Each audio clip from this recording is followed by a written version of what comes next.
Hi, I'm Douglas Ward with the Underground Boxing Company. We're here outside of Rival Boxing Gear's new showroom set up in Las Vegas, Nevada. We're going to run inside and see who we can talk to.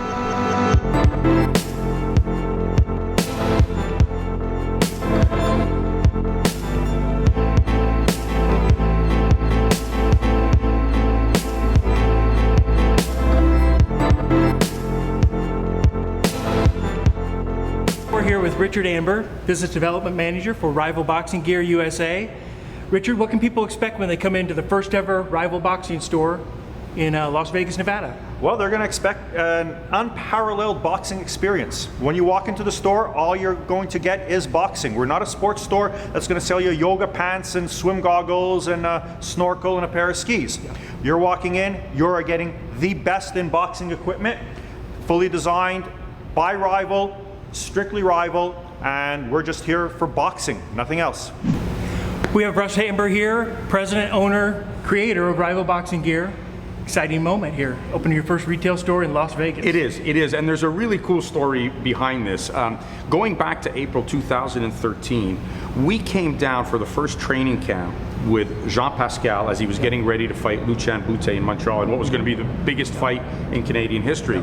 So Jean and his trainer Mark Ramsey came down a couple of days before I did. And when they got down here, Mark phoned me and said, "Hey Russ," he says, "we got the place. Jean rented a really nice house. You've got your room downstairs. Everything is cool." But he says the best part of this, he says, it's right near a billiard supply store, because he knew what a pool junkie I am. You know, like that's right, snooker, pool. I love all cue sports, right? So he says a place right nearby. I said, "Wow, that's cool." So I come down a couple of days later, get into the house, put my luggage in. He says, "Come on, I want to take you to that place." So we drive the 5 minutes down this beautiful intersection, my favorite name, Paradise and Sunset. Does it get better than that, right? So we come down there and we pull up to the store right next door to us, and it's billiards and more, right? And I go in, wow, nice, they got all pools up.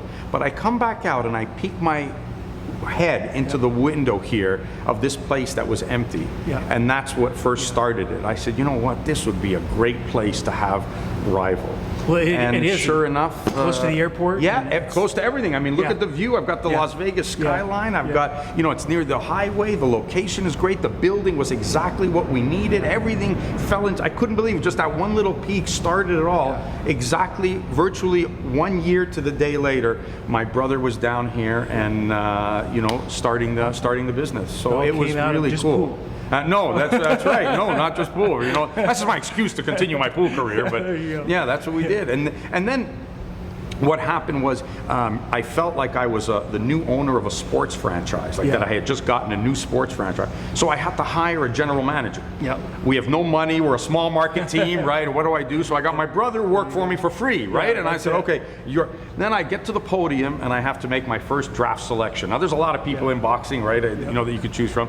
So completely off the charts, I take from Hartford, Connecticut, Chris Brochu. He's my first pick to come down here and work here, right? So he moves from Hartford to come here, and then we've got another fella named from Newark, New Jersey as my second draft pick, was a guy named Eddie Velez, who has experience in boxing, makes boxing shoes and stuff, and he's going to be the other employee here. So those are our first two picks of our small market franchise here in Las Vegas. So it's cool. I'm really enjoying the time. Well, you say something I think is really important. You talk about him being involved in the boxing business. Now, people don't know necessarily your background in boxing. You didn't just start with an equipment company. No. You started as a trainer and back in the boxing business. Tell us how that's influenced the equipment and really helped it set apart. Well, the one thing that it has done is it's created credibility for me. I'm not just a vendor. I'm not just someone who sells equipment. I'm not just a salesman. This is my living. Like when I first started selling boxing equipment, and this goes back to 1985 is when I first started selling boxing equipment, it was a means to finance my coaching career, to finance my gym, to be able to keep me in boxing. I'd go to tournaments, I'd take a bag full of stuff with me, sell it, help pay for my ticket, gas, whatever. That's how it came across. And it came to be. And so as I'm going on, I'm seeing things, and I have given advice to people that I had been selling their brand, you know, say we should do this, we should do that. We could spend a half hour of me telling you pieces of equipment of other companies that were my idea, my design that I put forward and they put into play. And then one year what happened, my accountant came in to do the books, and this was at a time when the American dollar was really strong, the Canadian dollar was really weak, and we did this, and after selling all year, I realized all I did was trade 4 quarters for $1. I worked 60 hours a week to trade 4 quarters for $1. I said, this is crazy. And my accountant said to me, he says, would somebody buy a brand if you made it? I said, yeah, but I can't do it. I don't have the financing to get it going. At the same time, I got a visit from a vendor who was in Montreal doing other stuff. His main work was making motorcycle jackets, leather gear, gloves and stuff, and they were getting into the boxing business. So he came to visit me, right? He found me through somebody, said, oh, I know a guy he's in boxing, his name is Russ, go see him. So he goes and sees him, he comes to see me, and he comes and he looks, he says, what do you do? And I said, well, I do this. I said, I'd love to get stuff from you, but I said, you know, I just don't have the minimums. You know, I told him what my vision was for Rival, but I said, I'm sorry, I can't afford a container or whatnot. And he left. The next day he came back and he said, I didn't sleep. He says, I believe in what you're going to do. It's going to be good. He says, place me an order for whatever you want. I don't care how much, I'll do it for you. I said, really? He gave me that shot. He gave me that shot. Now I've had problems with them still, but I stick with them because he gave me that shot. You know, he gave me that shot, and with the promise that every order after that would be more. The first order I placed with him was for $2,000. Wow. $2,000 was my first order, and we started from there. And I saw the reception that we got from people that they believed in my saying, look, this is good, this is a good glove. Okay, Russ, we'll take it, even though they'd never heard of it. Yeah. And so I think that was something that brought us credibility to the brand and enabled us to get kind of a jump start because it was associated with my 35 years in the boxing business. So I'm fortunate in that regard, and we've tried to maintain that standard that if someone comes in, even if someone buys our lower end or economical brand level of product, it's better than anybody's economical brand. That's what we strive for. Yeah, awesome. Yeah. So the Rival brand actually started 10 years ago. The Rival 11, brand, yeah, 11 years ago. We celebrated 11 in June. Do you ever imagine it come to this? Was this your ultimate goal, or just happen? It wasn't. It was. I revert back to the story of coming to Vegas, and I had been to Vegas. I've been coming to Vegas since 1993. I had to have come here at least 30 times for fights and whatnot, and it was always the same routine. Like especially when we were competing, the promoter gets you picked up at the airport. They drive you to a hotel on the Strip. They give you your food coupons because you can eat at the buffet.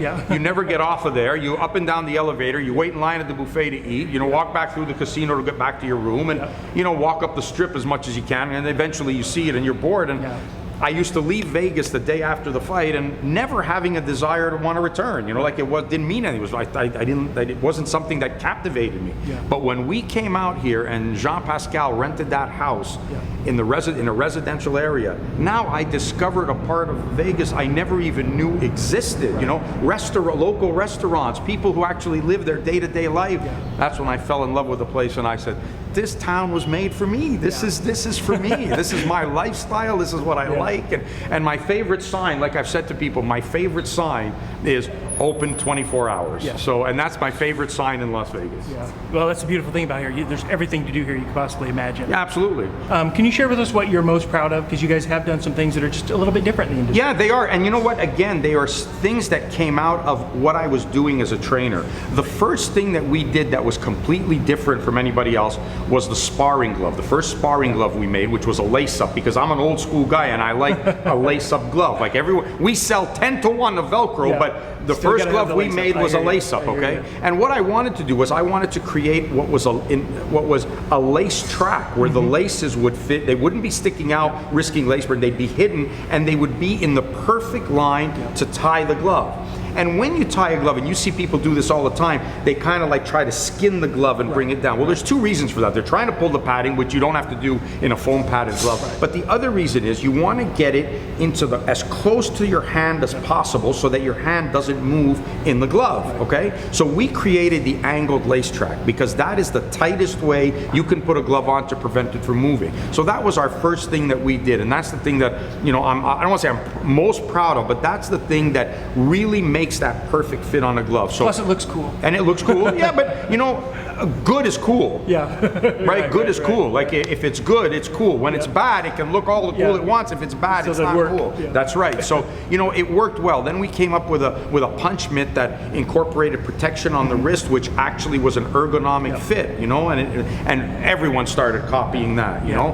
Then you only got to get hit in the wrist a few times before you But no one had done it before, right? When you put a pad on, the pad came out, and there was this kind of space in between the two. So we decided to put something there to allow you to be able to absorb the impact of the punch. So we did that. Then we came up with a lacing Velcro system that in the past, you know, they just basically went over. And what I said, well, it doesn't make sense because it's not an equal pull. So you know, we did a strap that allowed it to pull from both sides and come back around to give you good wrist support. We called it the wrist lock. So there are certain things that we did and that other companies that have been around for hundreds of years have now just copied it. You know what I mean? And you know, or copied the name or the look. You know, but we're proud that we came up with that. You know, and that was all stuff born out of my needs as a coach. So as long as we continue to do that and understand what the fighters do in the gym, why they do things, you know, how they tie their gloves, what coaches need in punch mitts, we're going to be able to continue to develop not only cool looking stuff, but real stuff that works. You know, the D3O is great. I mean, the D3O material, it's not just any kind of ordinary padding. Like this basically is able almost to take a headgear and turn it into virtually a hard shell headgear, almost, you know, like, so these are things that we're proud of that we do, and I want to continue for Rival to be innovative in its design and its features and in its products. Now, some stuff is just ordinary, like is regular, like you can't reinvent the wheel. The thumb goes in where the thumb goes, like it's a glove, right? But, you know, we can still be creative in how we do it and make sure it's the best fit, the best quality, the best features, the snuggest fit possible. Those are things that we strive for, and that's going to always be the model of the company, is that we want to innovate and keep improving and make things better, because in any line of business, I don't care what it is, if you're not improving, your convenience store or your multi-billion dollar software company, if you're not evolving, you stagnate, you're actually regressing. So we don't want to do that. Well, it's certainly setting the Rival brand apart. I hope so. We're happy with it. And we see the influence we're having on the industry, because other companies who in the past have just stayed with the same thing for years and years and years, suddenly, you know, they're bringing out features, you know, that in the past they had never done before, but after seeing our stuff, they are. So I think we've changed the industry somewhat. So aside from you kind of made a name for yourself in what I would consider a short amount of time for being revolutionary, innovative in the designs, it's also really well-made equipment. So it's obvious you must go through some kind of a testing process that's pretty intensive. Can you tell us a little bit about what you do and what that involves? Well, the whole structure of the company, when I started 11 years ago with my designer Jocelyn, the whole concept was to make a high-end line. Like, we started with a high-end line. Like, we wanted a high-end sparring glove, a high-end bag. We wanted to be a professional level company, not just selling equipment in mass. You know, we wanted to really have the elite wearing the stuff and saying this is professional quality, because that's what I wanted as a fight trainer. That's what I was able to bring. As far as the testing goes, I mean, I've been involved so long, I can pick up a glove and tell you if it's good or not. I know the materials, when it's constructed properly, when it's made right. We've tested stuff where we've been innovative in bringing things that have never been done before, like implementing D3O into the product. That was stuff we tested a little more because it had never been done, so we wanted to see how it would react. But in general, we just try to use good materials all the time, and, you know, make it an extra quality, the extra stitching, the extra thickness of the leather, the extra padding, the higher quality padding. That's what we try to stay with, and of course the fit. Like, we try to be renowned for how the glove and the headgears fit. So you know, I think a lot of this was born out of my need, like, as all inventions, you know, out of a necessity, and my knowledge of what it takes as a trainer, what you want, what you're looking for in a product as a trainer for your fighters. So that's where that came from. But that was, for us, it was easy. It was a no-brainer. We wanted high-end quality stuff. Everything else could be built around after that. But and this is what I tell our vendors as well. When you're manufacturing for us, this is like Rolls-Royce, Ferrari. You know, we want to be the ultimately best that we can be, and then we can build from down there after that. But if your best is not great, then the rest of the stuff stays ordinary as well. So that's the way we looked at it. Okay, so you guys have been set up in a retail shop similar to this, a little bit bigger. Showroom more than, we call it a showroom, not so much a shop. Showroom. So what about, obviously Vegas is known as the boxing capital of the world. So why here is obvious, but the timing, why now? It just happened, like I said, as a result of what happened coming down and seeing this place here, being down here in April of 2013 with Jean Pascal, seeing this place, like everything started to, fall into place. And just things happened that I took as a sign, you know what I mean? I took as a destiny kind of thing, and I didn't ignore it. I said, there's a reason Mark Ramsey called me and said, there's billiards and more next door, you know? There's a reason that this place was empty right next door to that. There's a reason I put my face into the window and saw 4 walls that I envisioned that this could be the rival headquarters here in the US. So I heeded those, and I didn't want to live in a regret. I wanted to make sure that if I did it and it failed, at least I did it. But I didn't want to say, well, we'll wait, let's see, maybe, we'll see. And 10 years down the road say, man, I should have done this. Yep. You know, so I went with it, and I said the risk was, it was a big risk, but it was minimal, because worst case scenario, I ship the equipment back to Montreal and we sell it out of Montreal. Right. So there wasn't a lot of danger. Plus, it afforded me the opportunity to be here in Vegas where all the fights are happening. And people know me, like people like Eddie Mustafa Muhammad, Ronald Gavril, different fighters, the Mayweather gym. They know who I am when I walk in. So this is good to establish the presence. And I want it to be something that in Las Vegas or anywhere in the surrounding area, somebody, you know, glove breaks, hey, go see Russ, you know, he's got it. Hey, you know, I need new shoes. Ray, Russ is just up the road. Everybody, whether you're a fan, a sparring partner, a fighter, a manager, a trainer, whatever, at some point in time, you end up in Las Vegas for a fight. Yeah, no doubt. Some point, you know, you're here, whether for training, for whatever. Yeah. And I want them to say, hey, let's stop in at the rival store. Yeah. I forgot my gloves back home. I need a headgear.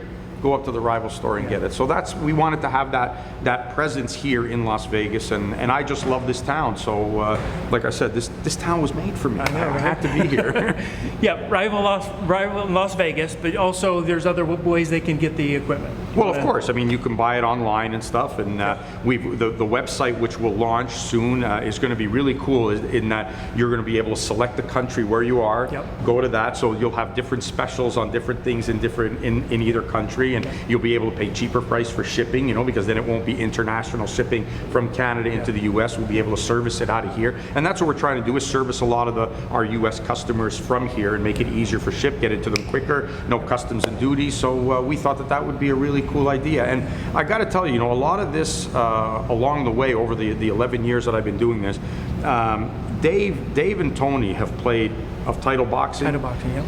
They have played an enormous role, even in Dave's business advice. There's nobody on earth I trust more when it comes to business advice than David. He's a really smart business guy, and he's logical about things. And I whenever I'm in a dilemma about something, I call him and ask him, and he's always been straight with me. And we have a long-standing relationship going back. I mean, before, when he worked at another company, but when they started, like, it was on 1997, you know, that we've been in business. And I was selling title equipment in Canada, and one day I called Dave and I said, Dave, I need to meet you. To me, well, Russ, I'm really busy, you know, and he is busy, I know. I said, but I really need to meet you. And that's when I told him we want to do this. And at first he didn't believe in all the colors and designs and all that new evolution that we were doing. And he's a believer now. He's a believer now, and I believed in him and he believed in us. And you know, he played a great role in me having the potential to be here, because before anybody, he was the first guy to give us a chance and buy our brand and sell our stuff. And I've been forever debt to David, because he believed in me, and I trust him implicitly, and you know, because of him, I'm here as well. Well, Title and Rival, they make a great absolutely, absolutely. And and you know what? The old-fashioned way. He put out his hand, I put out my hand. We have no contract together.